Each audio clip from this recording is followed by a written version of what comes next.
Hello everybody, welcome back. Today as well we have got to another video. In this video I'll show you how you can use ChatGPT for free in 2026.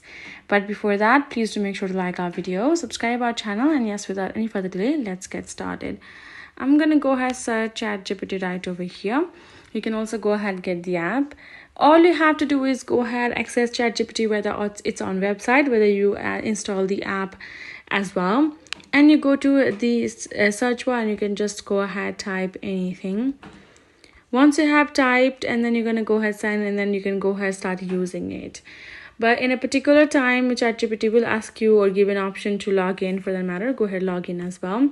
Now you also can go ahead, upgrade and buy the ChatGPT's advanced offers. Like you can see, still plans for and pricing. You can go ahead, get them, and you will have some extra features for the matter for the plans that you can see. You get more access to ChatGPT 5.5 instant, more messages, more uploads, more image creation, etc, etc. The plan is right over there, and when you buy a plan, there are some certain advantages that you will get, but initially for any other than that, it does not require any money for you to go ahead and chat with ChatGPT, and that's it. So hope this video helped. Thank you so much for watching. I'll see you guys in our next video.